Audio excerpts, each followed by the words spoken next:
Hello, hello, hello, hello. Hi, everyone. Hi, JLR Investigates. Come on in. Happy Saturday, 11/11. Lucky number 11, 11/11/2023. How's everyone doing? Good morning. Got a half a cup of coffee. Been drinking coffee and following the Maine case, right? The Maine mass shooting case, Lewiston, Maine, Robert Card. I was up there covering the manhunt, and we still have unanswered questions. Seems like that to me. A lot of the story is going away. It's kind of taking the back burner. Fortunately, that seems like that happens a lot in these mass shootings. But I wanted to share updates because it seems like the Maine governor is creating a commission of dignitaries and prominent people in the Maine area to investigate this matter, mishaps, along with, here comes the lawyers. The lawyers are coming in. The ambulance lawyers. I won't really call them ambulance lawyers, but the lawyers from other parts of the country are coming into Maine and starting to represent the families. And it looks like there's going to be lawsuits. But we're going to talk about this commission because there's some people appointed to the commission. We're just going to give an update and we're going to chit chat about this case. I want to know your thoughts about the Maine tragedy. I want to know your thoughts about Robert Card.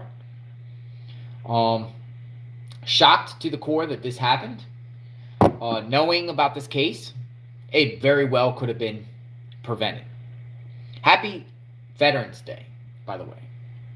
They actually celebrated Veterans Day on a Friday, like a holiday. I usually thought that was always like a Monday. They actually celebrated it on a Friday. So happy Veterans Day. Thank you for the veterans out there. If you're a spouse or if you're a veteran yourself, thank you. Thank you for making the sacrifices and to give us the freedoms that we have today, right? To be able to share and be in a great country, United States of America. I love this country. And, praying for everyone that's stationed overseas. Iraq, it's a tough world out there, right? A lot of instability in the world, and hopefully we don't get into another world war, conflict. We want peace, right? We want peace on JLR Investigate. So, again, thank you, all the veterans out there. Thank you. I know a lot. I have lots of veteran friends. I know some Gold Star families. It's tough, man. It's tough.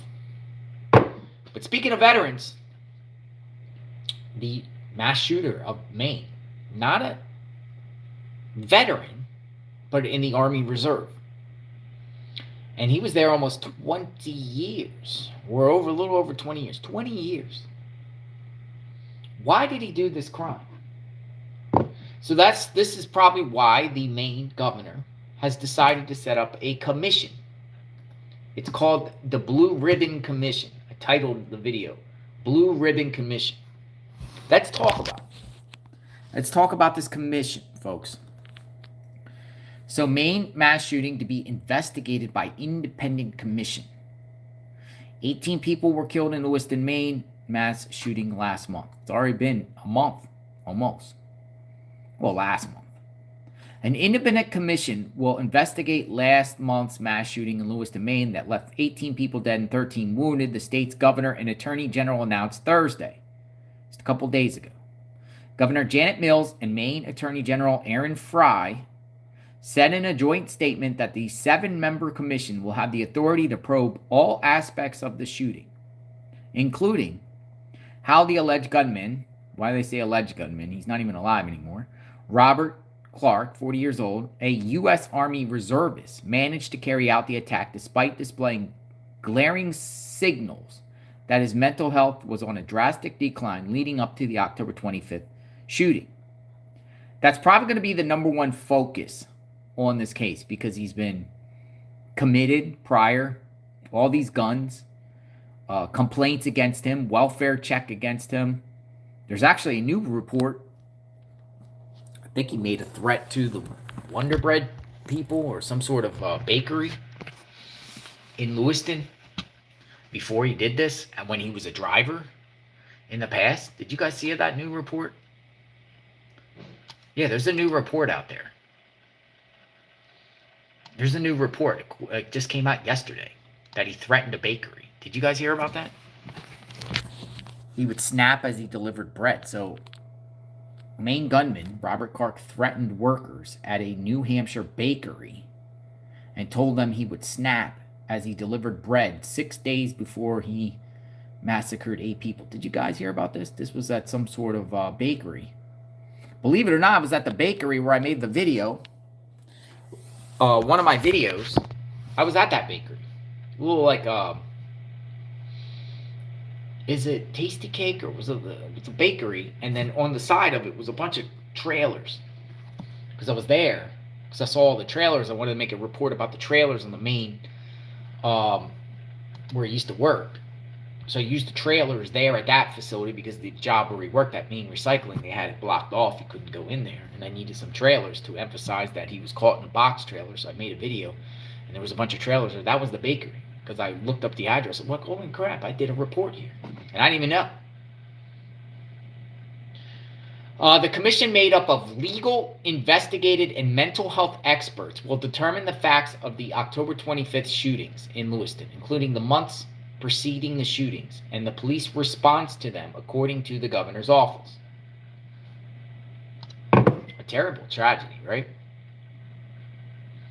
This is one of the places where one of the shootings happened. 2 shootings, 2 mass shootings in one day. This is one of them. This is Shemeniki's Bar and Grill. Kind of sad. Well, it is sad. Not kind of sad. It is sad. All that we ask is that you follow the facts wherever they may lead, and that you do so in an independent, objective manner, biased by no one and guided only by the pursuit of truth. Mills and Fry wrote in their letter to the Independent Commission, as we have said, the complete facts and circumstances, including any failures or omissions, must be brought to light and known by all. The families of the victims, those who were injured, and the people of Maine and the nation deserve nothing less. Are they going to do that? We always see a lot of times, and hear, that commissions put together, whoever created the commissions has a objective with the commission. Will the commission be truthful, honest, and biased, or will they have an agenda? For instance, a lot of people, there's a very controversial topic with gun control, right? Some people are proponents of gun control. Some people, like the Second Amendment. Will the commission be, I'm just using this as an example, will the commission be fully focused on how we obtain guns by furthering an agenda for gun control, or vice versa? The emphasis of mental health. I mean, when the commission comes up with a decision, will the decision be like a policy-making decision that, policymakers will create new laws based off what the commission has said? There's a possibility. The mass shooting unfolded at 2 locations, a bowling alley where the Children's League was taking place and a local bar and grill. The suspected gunman was found dead from an apparent self-inflicted gunshot wound after the massive manhunt. Still undetermined when he actually died. Some reports say he was up to when the authorities were zeroing in on him, or he was alive at the time they were doing the manhunts out there. When I was out there and there was helicopters and people all over by the boat dock, or the boat slip at the park there where the trail starts, and the railroad tracks right there on Lisbon, right there at the bridge right there. He could have been very well alive, just hiding out, waiting. Scary to think if that's true. The coroner says that's a possibility. I can say that the gun-free zone, like the one at the bowling alley, makes it a soft target because Carr knew people were not armed. And there's a very strong debate about, gun-free zones in reference to, if a place is a gun-free zone, do you take advantage of people because they're not going to be armed? It's people say gun-free zones save lives. So it goes both ways. It's what is the solution there? Do you create a place where you specifically announce to the world that this is a gun-free zone and no guns are allowed here? If you do that, and a criminal wants to take advantage of a place where you advertise that there's no guns allowed, don't you think a criminal would pick that type of target where they know that there won't be a response if someone goes in with a gun? I mean, that's a strong argument, but at the same time, people want to be able to live in this world safe. So it goes both ways.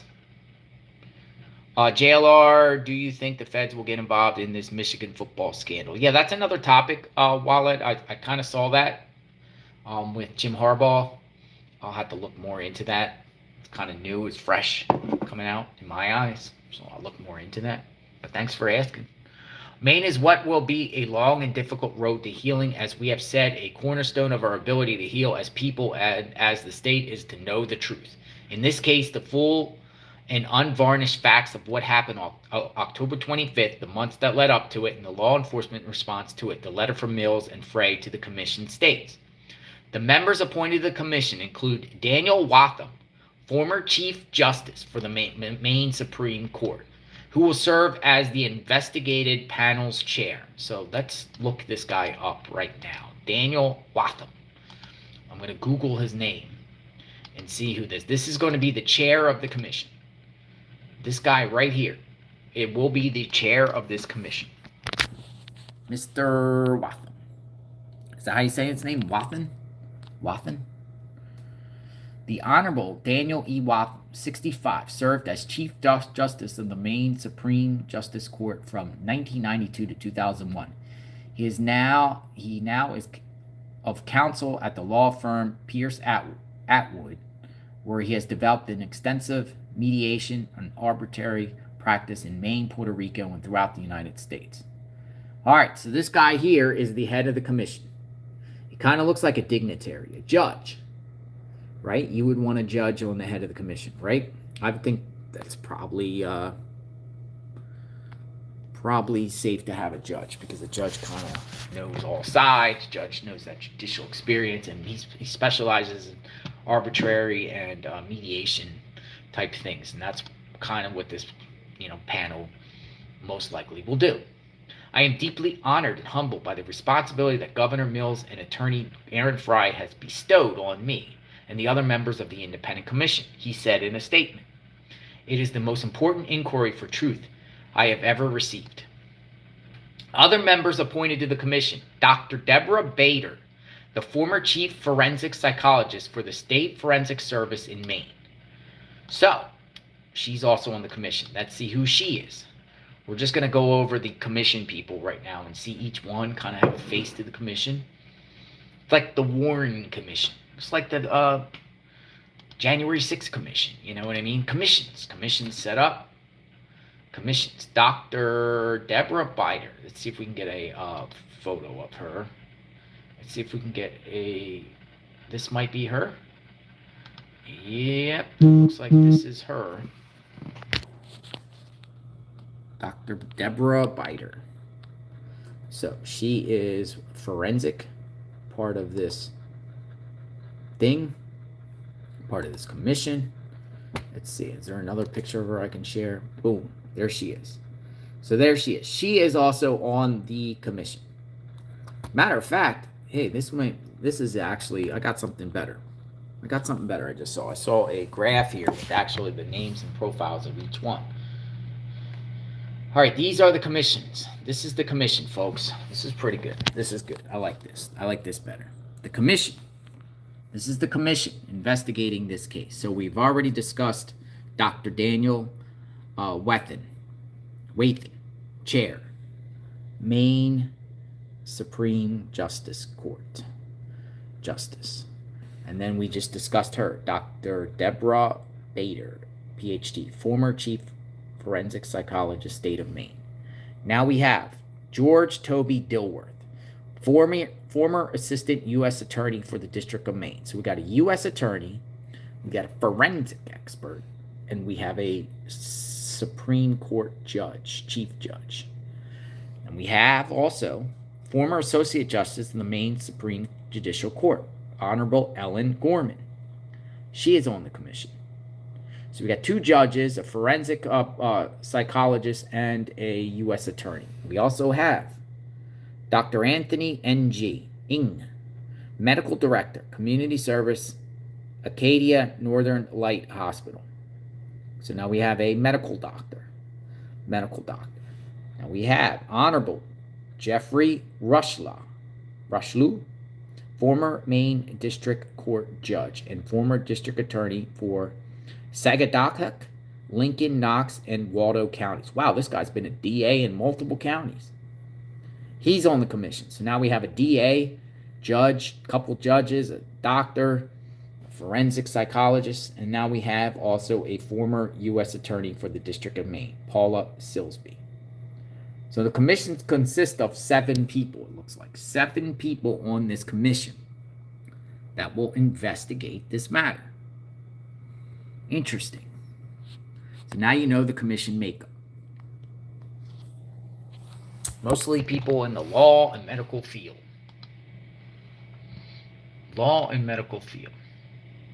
The independent commission will be funded through the Office of the Attorney General. That's what the next question was going to be. How is this commission going to be funded? How are we going to fund this commission? Who pays for it? Taxpayers? Through the Office of Attorney General, and have the full scope of needed resources, including additional investigatory powers to determine and requested by the commission, according to the governor's office. Unlimited resources, folks. At this time of great sadness for the families of the victims, the citizens of Lewiston, and the entire state of Maine, determining the facts for all those impacted is paramount to our ability to move forward and heal. The letter from Mills and Fry to the commission states. In their letter, Mills and Fry specifically mentioned Card's declining mental health prior to the shooting. We recognize that from what we know thus far, on multiple occasions over the last 10 months, concern about Robert Card's mental health and his behavior were brought to the attention of his Army Reserve unit, as well as law enforcement agencies here in Maine and New York, Mills and Fry said in their letter. This raises crucial questions about actions taken and what more could have been done to prevent this tragedy from occurring. Well, what about the welfare checks? What about them going to his house? And then instead of actually speaking to him, they spoke to one of his command, who assured the law enforcement he didn't have guns anymore. And that's it, case closed. Chris says in hindsight. I know, right? In hindsight. Months ahead of the Lewiston rampage, Card had displayed glaring signals that his mental health was on a downward spiral, signals which his immediate family members knew about and were concerned about, and warned law enforcement that something needs to be done, according to documents obtained by ABC News. As far back as January, February, March, April, May, June, July, August, September, October, 9 months prior, Card's mental health had already started to decline, his family said. By May, it was getting even worse, and family members were concerned about his well-being, and that he had access to firearms. Despite some follow-up between local law enforcement and Army Reserve regarding Card's apparent paranoia, verbal threats to shoot people, and recurrent aggressive behavior in recent months, the documents do not indicate that Card has ever taken into protective custody or judged mentally incompetent by a medical professor, which is required to trigger Maine's yellow flag law. What about if he fell under yellow flag law? What if his gun's been taken away? What if this prevented? Hindsight. Mike says, how about a commission to make sure people do their jobs and focus on mental health? Enforce the existing laws. We have over 20,000 gun laws on the books already. A lot of rules, laws, regulations, policies, and procedures. I concur. On May 3rd, Card's ex-wife and their teenage son went to the office of the Topsham School resource officers with concern about Robert Card, according to an incident report from the responding officer. In all caps of that report, a notice of patrol advised to use caution if responding to Card's residence due to his paranoid behavior and that he has 10 to 15 firearms in his house and or truck.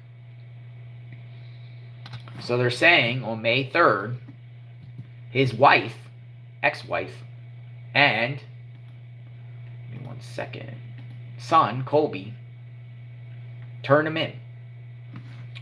to be looked at.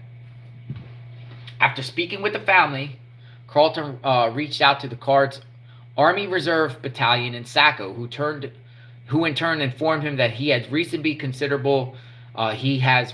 been considerable concern for Robert. Carlton was told that Card had been accusing other soldiers of calling him a SO. Other soldiers. Remember we were hearing about the bar accusing him of being a pedo? Here's saying a report that Card has been accusing other soldiers of calling him an SO. And you know what SO means. You know what SO means. Which seems to coincide with some of the behavior Card's son has witnessed, he writes, but that the full extent of the issue may not have been known.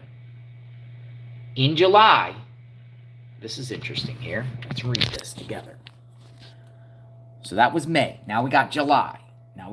So we're getting some timelines of events here in reference to him. In July, while on a beer run with fellow soldiers of his Army Reserve unit, Card accused them of calling him a pedo and even questioning the size of his manhood. Then got into a physical confrontation, the letter from Card's Army Reserve unit to the sheriff's office said, according to the incident report. An email from a member of Card's Army Reserve unit told the sheriff's office says the incident led to Card being evaluated by an Army psychologist who determined he needed further treatment. So we're saying that his Army Reserve unit members were calling him a pedo and questioning the size of his manhood. According to the email, Card was taken to Four Winds Psychiatric Hospital in Kananoa, New York, for treatment and evaluation in mid-July and was released after 14 days. And that's one of the Four Winds Psychiatric Hospital was one of the letters of intent that the lawyers of this case, the lawyers, the victims' families' lawyers, are seeking documents from for the intent to sue. What went on at that hospital? What was determined? Well, we won't know because under HIPAA laws, I don't think. A beer run, too. People said, a beer run? In September, the Army Reserve requested a health and welfare check for Card after a reserve soldier expressed concern that Card was going to commit a mass shooting, according to documents from the sheriff's office.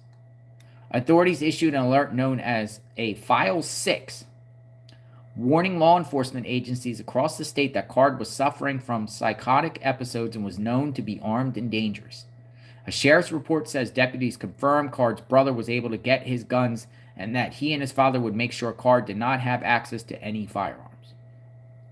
So we got the son, the ex-wife, now we got his own brother trying to intervene here on numerous occasions to get guns out of his, hands and to report him. Documents obtained by ABC News show deputies canceled the File 6 alert for Card on October 18th, 1 week before Card would ultimately open fire on men, women, and children at two different locations in Lewiston. Why didn't they keep the File 6? File 6, why didn't you keep that alert on? Why did you take it off? Did you take it off over a lapse of time? Do you only keep it on a certain amount of time? Why didn't File 6 stay? So, again, we heard at the police press conference that, we heard from that gentleman that would do all the talking. I forget his name with the glasses, but he said, the family has been cooperating. Even Card's sister-in-law, which is married to the brother, was the one that turned him in. Like right after the shooting happened, there was images of Card with a gun saying that we're looking for this guy. Who is this guy? Card's sister-in-law, who's married to his brother, instantly contacted authorities and said, I recognize him, he's Robert Card, and then they brought her into the office. So the family in general, it seems like most of the family members have done their due diligence and the best they could do to help. That's the way I'm seeing it. I don't see any hiding or enabling or any family member shielding him or protecting him, or I see that that people in his general family were concerned about him. That's the way I see it. Do you guys see it otherwise? Now let's talk about this bread incident that happened right before the shooting. Shall we? Let's talk about what happened, because there's a new report out. Maine gunman Robert Card threatened workers at New Hampshire bakery and told them he would snap as he delivered bread 6 days before he massacred 18 people. Maine shooter Robert Card appeared at a New Hampshire bakery. 6 days before he murdered 18 people, telling workers, maybe you will be the ones I snap on. Why does it say New Hampshire bakery? Unless that bakery has a lot of, because I swore I went to the same bakery, but maybe it has multiple locations. He was a delivery driver, by the way. Employees at the bakery only contacted police about the comment after a manhunt was underway for Card following the shooting. Let's see. Maine gunman Robert Card threatened workers at a New Hampshire bakery and told them he would snap just days before he went on a massacre. 6 days before Card opened fire on the town of Lewiston, he told workers at Country Kitchen Bakery Outlet that maybe you will be the ones I snap on. The Portland Press reported that an unnamed employee told officers that Card had been delivering to the bakery for the last 6 months. Who was he delivering for? The outlet reported that employees only reported the incident to police after they saw images of him on the news when a manhunt was underway. This new development comes after the victims and their families signaled their intention to sue after officials missed red flags about Card. Here's the bakery, folks. But this is in New Hampshire? He delivered to New Hampshire? Because that's according to the report. It's like New Hampshire. And here's a picture of Card, another picture of him unshaven. Or shaved. So many red flags. It was also announced earlier this week that Governor Mills and Attorney General Fry have created an independent panel to investigate the shooting. We heard about the panel. Now let's talk about this. Attorney Travis Brennan from Berman and Simmons, a Lewiston-based law firm, said the community of Lewiston, especially the victims and their family, have many unanswered questions. Why did this happen? How did the system fail? What changes are needed to ensure this never happens again? It's talking about a law firm, right? That's representing the victims' families. The law firm sent letters to at least 20 agencies telling them to preserve all documents and information that may be relevant to the litigation of civil personal injury claims by victims of the Lewiston mass shootings. And there's the governor who created a mission. A lot of people were saying some stuff about the governor, like she didn't really handle the press conference as well, but I think she did a good job, and it's good to see a governor of a state that a tragedy has occurred to, have their hands in it. It's good to see. You want to see the top law enforcement. The governor is really the top law enforcement of their land, right, in their area. So apparently he threatened a bakery. And I'm looking here. Yeah. So it's really all on this report. So I'll have to try to get more information out of that. And then here's the next report I'm going to show you in a minute about the family members getting an attorney firm, one that has dealt with mass shootings around the country before, and they're going to, possibly sue, and take legal action. And that's going to be in a mess. That will open up to a lot of discovery. That's going to get, I don't know. Will that go quasi with the commission, or will they sue before the commission comes up with their report? How long does this commission take? How long will it take? The commission that has been set up. We don't even know how long that will take. Does it take a year? 2 years? 3 years? 6 months? Couple months? Do you get subpoenas? Is it like a court hearing? What is it? What is the commission? What is the commission, folks? Here's another report. Attorneys urge families of Lewiston mass shooting victims to seek justice through the courts. Uh-oh. What do we got here? 2 attorneys, nationally recognized for their successful lawsuits following mass shootings, were in Maine Monday night to promote civil litigation as a way to achieve justice for Lewiston shooting victims and their families. In the absence of action from political leaders, the 2 say the courts are the best way to upend the status quo. Interesting. They're blaming political leaders. Josh Koshkoff left. Josh Koshkoff, Ben Gideon, and Jamal Alsafar at a panel discussion at the Franco Center in Maine. So you got some outside lawyers. Over the last 6 years, Texas has seen more mass shootings than any state in the country. El Paso, 22 people killed. Uvalde, 19 children killed. Sutherland Springs, 26 people killed, says attorney Jamal Asafar, a fifth-generation Texan based in Austin who has listed Santa Fe High School, Dallas, and Odessa as scenes of other mass shootings in Texas in just the past 6 years alone. Al-Safar filed a lawsuit on behalf of the victims of the 217 church shooting in Sutherland Springs. And earlier this year, despite skepticism in how it could be done, a settlement was reached for more than $144 million. Whoa! A $144 million settlement from the mass shooting at Sutherland Springs. That's where 26 people were killed. So this case has similarities to that in a sense, but I think less victims. Sutherland Springs mass shooting with 26 in a church, 26 victims in one location. This one, I think, is bigger in a sense, even though the victims, and I don't want to do victim counts and say it like that, like one is less than the other, but this one had 18 in Maine, 13 injured, but 2 locations plus the entire community affected. And then also warning signs. I think this could be more money for a settlement. If 100, now Texas gives out big settlements too. A lot of times when there's things going on, Texas juries convict people. They lay the gauntlet down. Alex Jones has to pay $1 billion, right? So maybe they do it big in Texas. But if he's getting $144 million in a settlement in Sutherland Springs, we can expect that type of figure in this particular case at the end of the day, which will probably result in a settlement. You think you would want to go to trial, and you think these people would want to go to trial and open themselves up to a can of worms?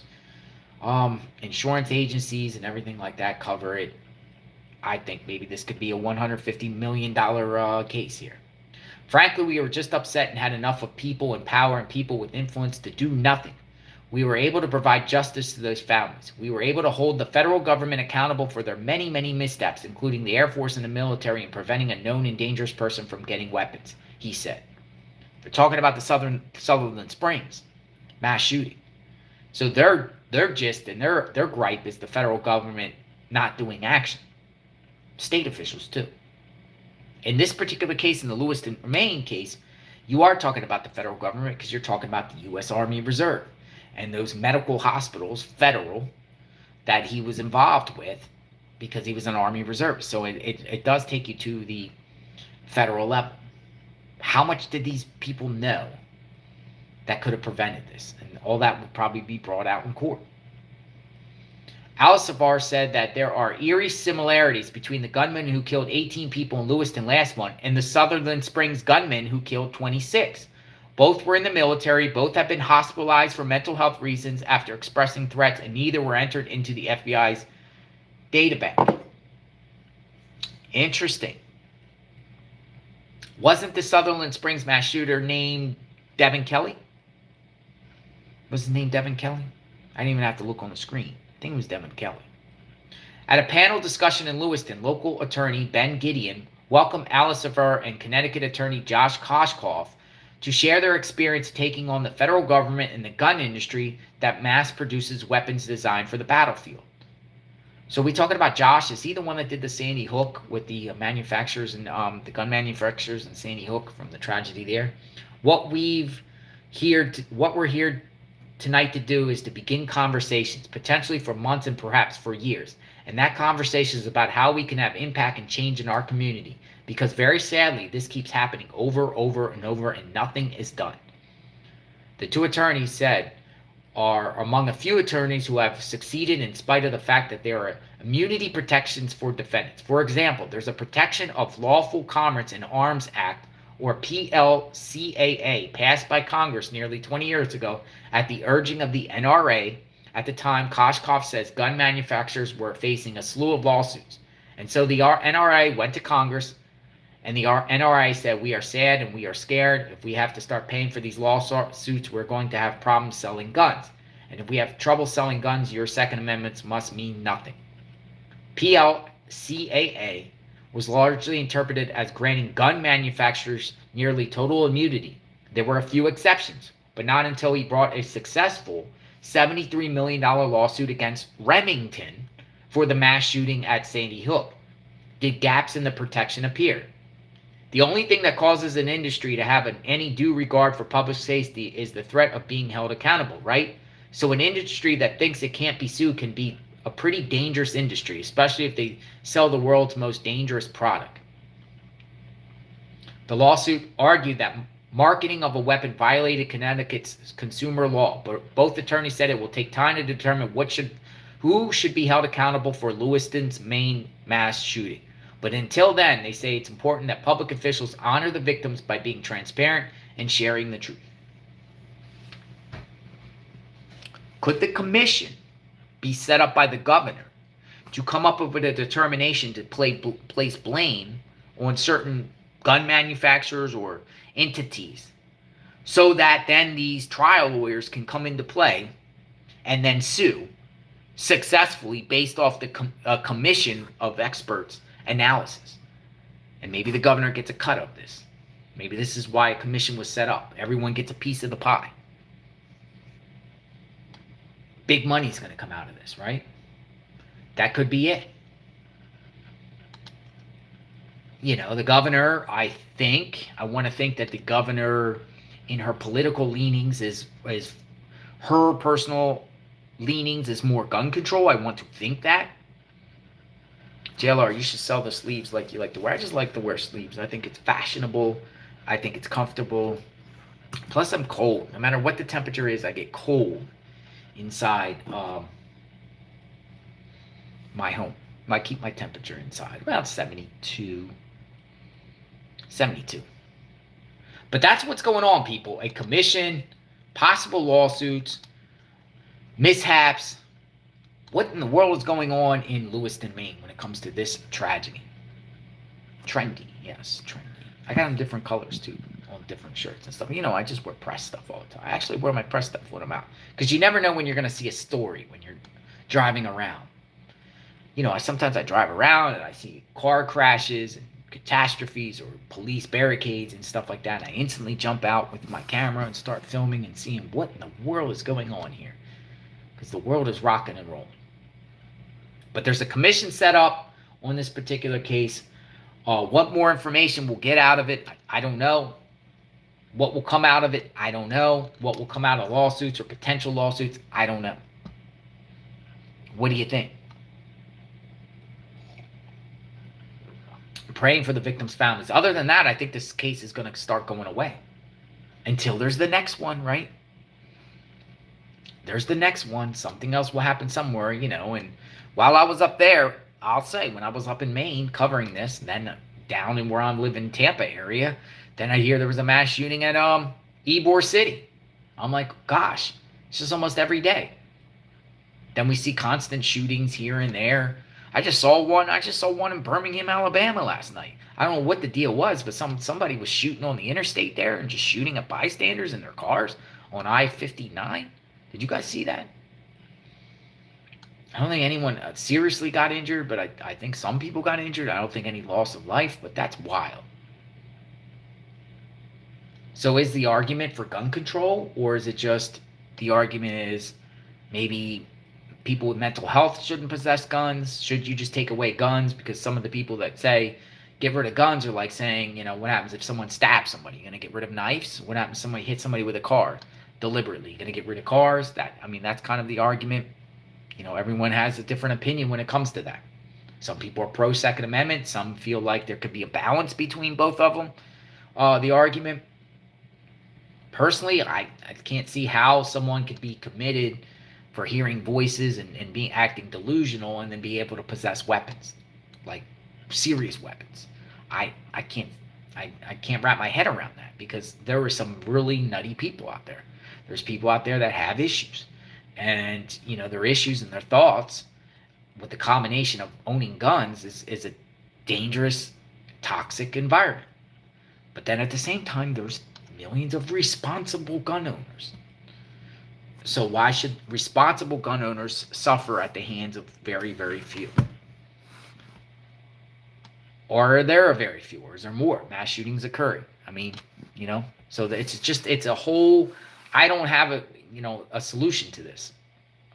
Every state has their own ways of how they're going to deal with it moving forward. I don't know.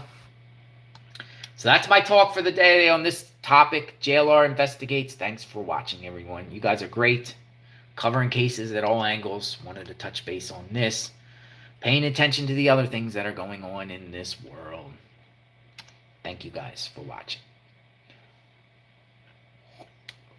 Cheers. We will talk later. Thanks for spending time with me. Let me know your thoughts in the comments. And we'll be back later when something breaks, or if I just want to chit-chat.